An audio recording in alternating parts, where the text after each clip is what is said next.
Assalamualaikum warahmatullahi wabarakatuh. Teman-teman, apa kabar semuanya? Semoga sehat ya dan terus semangat, semangat ibadahnya, semangat murojaahnya dan juga luangkan waktu untuk melanjutkan progres penulisan jurnalnya ya. Dan sebelumnya kita sudah sampai ke pembahasan merumuskan masalah dan juga eh, tujuan penelitian. Nah, mudah-mudahan teman-teman sudah menulis dan sudah punya masing-masing rumusan masalahnya, bahkan udah punya judulnya ya. Nah, dan sekarang materinya adalah membuat rancangan penelitian atau research design.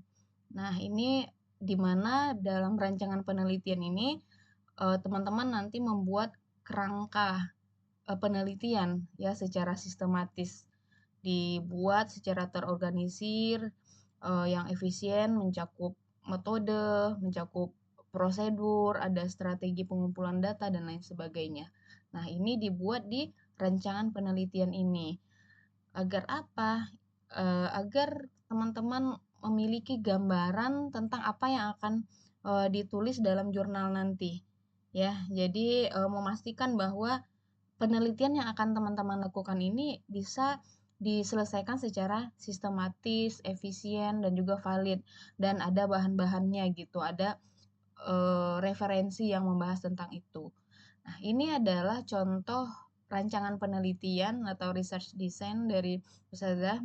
Nah, dan nanti teman-teman bisa ditiru aja gitu ya, bisa dimodifikasi sesuai dengan permasalahan dan judul masing-masing. Nah, rancangan penelitian ini ya bisa di sini terdiri dari masalah penelitiannya apa, judulnya apa, latar belakang masalahnya apa saja nanti yang akan ditulis.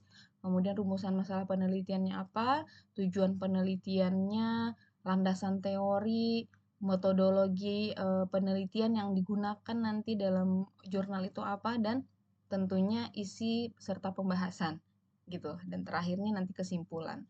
Nah, yang pertama masalah penelitian. Nah, masing-masing teman-teman sudah memiliki masalah penelitian, sudah punya pokok permasalahan, gitu ya. Nah, kalau di sini contohnya masalah penelitian, nah ditulis aja apa masalah penelitiannya. Nah, lalu dari masalah penelitian yang kemarin sudah dirumuskan masalahnya, buat satu judul gitu ya. Susun kalimatnya menjadi sebuah judul. Nah, seperti ini ya, seperti contoh ini, peran ayah dalam pengasuhan anak, perspektif hadis maudhu'i. Nah, dengan masalah penelitian yang kita miliki, tentunya nanti tahap awal itu ada latar belakang penelitian, latar belakang masalah. Ya, kalau di skripsi itu ada pendahuluan gitu ya, ada pendahuluan di mana dalam pendahuluan itu ada latar belakang masalah. Nah, tapi kalau dalam jurnal, poin A itu langsung pendahuluan gitu, atau latar belakang masalah. Nah, maka isi latar belakang masalah ini nanti teman-teman tulis rancangannya, kira-kira mau nulis apa gitu di dalam latar belakang masalah ini. Nah, contohnya di sini, dengan judul yang sudah punya, dalam latar belakang masalah, saya akan menulis tentang pertama fenomena fatherless di Indonesia tentunya ya, berikut dengan data-datanya yang valid. Nah, setelah itu sedikit menyinggung definisi fatherless, penyebab fatherless itu apa, kemudian dampak negatif dari fatherless itu apa saja. Nah, lalu di latar belakang masalah juga saya masukkan beberapa jurnal atau penelitian terdahulu yang membahas tentang peran ayah dalam pengasuhan ini. Nah, masukkan aja satu, dua, atau tiga ya. Kira-kira tiga penelitian. Bisa dari skripsi, bisa dari tesis, ataupun jurnal. Nah, dari penelitian terdahulu itu, di paragraf berikutnya nanti bisa ditulis apa saja persamaan atau perbedaan dari penelitian yang sudah ada. Sehingga dari situ kan kita bisa menemukan novelty atau kebaruan dari penelitian yang akan kita bahas ini. Nah, terakhir dalam latar belakang masalah itu ada penegasan bahwa pentingnya permasalahan ini, ya pentingnya melakukan penelitian tentang masalah ini dan juga apa tujuan penelitian ini.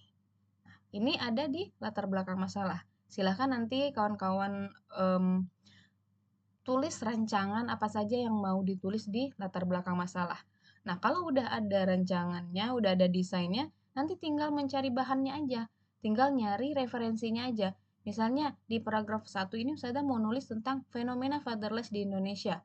Nah, Ustazah akan mencari jurnal-jurnal atau data-data tentang kejadian atau fenomena fatherless. Seperti itu. Nah, kemudian nanti di paragraf 2 definisi fatherless. Cari lagi apa aja definisi fatherless. Nah, ini akan memudahkan insya Allah ya dalam penulisan latar belakang masalah. Nah, lalu kemudian dalam rancangan juga ya dalam research design juga itu ada rumusan masalah penelitian yang kemarin sudah dibahas dan teman-teman sudah tulis masing-masing seperti itu. Dan juga jangan lupa tulis tujuan penelitian di sini nomor 5 ya, tujuan penelitiannya apa. Tetap harus kita ingat bahwa tujuan penelitian dan rumusan masalah ini sinkron. Jadi jangan sampai beda. Rumusan masalahnya apa, tujuan penelitiannya beda. Jangan. Ya harus sinkron sejalan antara rumusan masalah dan tujuan penelitian. Nah, kemudian bagian berikutnya tulis juga landasan teori. Ya, landasan teori atau kerangka teorinya lah. Biasanya kerangka teori itu diambil dari judul ya. Dari judul. Misalnya ini ada peran ayah dalam pengasuhan anak, perspektif Hadis Maudu'i, fenomena fatherless di era digital. Nah, maka teori apa sih yang akan bisa kita ambil dari dalam penelitian ini? Ada misalnya teori tentang pengasuhan gitu atau pengasuhan anak. Kemudian teori tentang peran ayah, teori tentang fatherless dan juga teori tentang metode Maudu'i. Nah, teori itu bisa definisi gitu ya, bisa juga hal-hal yang lain. Misalnya nih, metode Maudu'i. Bisa definisi metode Maudu'i menurut tokoh A, langkah-langkah metode Maudu'i. Nah, gitu. Jadi teorinya itu bisa definisi, bisa langkah-langkahnya, bisa apa namanya pembagiannya, bisa macam-macamnya, bisa apalagi pokoknya macam-macam lah ya. Nah, bukan hanya definisi saja seperti itu. Nah, kemudian kalau udah ditulis nih landasan teori apa saja yang mau dibuat nantinya, kemudian masuk ke metodologi penelitian. Nah, di mana metodologi penelitian ini, penelitian kita ini termasuk library research kah, atau field research kah, gitu. Kalau library research, nah tulis sini, library research atau penelitian pustaka. Nah, kemudian pendekatan apa yang digunakan? Apakah kualitatif atau kuantitatif? Ya, kalau kita kan biasanya pakai kualitatif karena kita mendeskripsikan tanpa memasukkan angka-angka seperti itu. Nah, kemudian metode tafsir atau metode hadis apa yang digunakan? Misalnya metode Maudu'i. Nah, tulis metode Maudu'i, langkah-langkahnya apa. Atau pakai metode tadabbur, tulis metode tadabbur, langkah-langkahnya apa saja. Ini hal yang harus ada gitu ya. Dan kalau bisa juga cara mengolah data atau cara mengumpulkan data, cara mengolah data. Nah, itu ada di metodologi penelitian. Nah, lanjut setelah itu dibuat juga rancangan tentang isi dan pembahasan apa saja yang akan ditulis. Nah, dalam isi dan pembahasan kan ada bagian satu. Satu, peran ayah dalam pengasuhan anak. 2. Fenomena fatherless di era digital. 3. Peran ayah dalam pengasuhan anak perspektif hadis. Seperti itu. Jadi nggak usah banyak-banyak banget gitu kan kalau dilihat dari judul ini. 1. Peran ayah. 2. Pengasuhan anak. 3. Hadis Maudu'i. 4. Fatherless. Nggak usah banyak-banyak. Karena kan ini jurnal ya. Cukuplah 3 poin misalnya. Kalau mengambil dari judul ini, peran ayah dalam pengasuhan anak, perspektif hadis Maudu'i, solusi fenomena fatherless di era digital. Nah, maka ambil saja poinnya. Bagian 1, saya akan menulis tentang peran ayah dalam pengasuhan anak. Nah, peran ayah dalam pengasuhan anak, cari tuh bahan-bahannya, cari referensinya apa saja, secara umum gitu ya, secara umum. Nah, kemudian poin keduanya, fenomena fatherless di era digital. Tulis tentang fatherless di era digital. Nah, nanti di bagian tiganya baru nih spesifik ke hadis. Kalau tafsir berarti spesifik ke tafsir. Peran ayah dalam pengasuhan anak perspektif hadis. Beda dengan poin 1 tadi. Kalau poin 1 peran ayah dalam pengasuhan anak, Nah, ini umum ya, pengertian, bisa peran ayah menurut tokoh A, tokoh B, dan lain sebagainya. Nah, sedangkan yang ketiga ini peran ayah dalam pengasuhan anak perspektif hadis. Nah, otomatis dalam poin 3 ini nanti, ada poin poinnya ya, subbabnya lagi di bawah, misalnya satu hadis-hadis tentang, peran ayah dalam pengasuhan, kemudian, eee, apa namanya, syarahnya kah mau ditambahkan atau, pembahasannya seperti itu. Ya intinya, dengan adanya gambaran, isi, dan pembahasan ini, nah ini akan membuat kerangka berpikir kita itu lebih sistematis dan lebih tergambarkan apa saja yang mau ditulis dalam isi dan pembahasan supaya nggak ngambang seperti itu.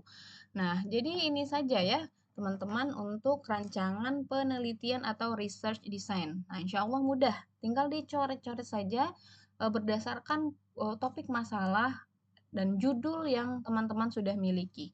Nah, kalau, rancangan penelitian ini sudah ditulis sampai ke isi pembahasan, insya Allah untuk kedepannya untuk melanjutkan penulisan akan lebih mudah dan lebih terarah karena sudah ada mind mapping-nya gitu, udah ada rancangan.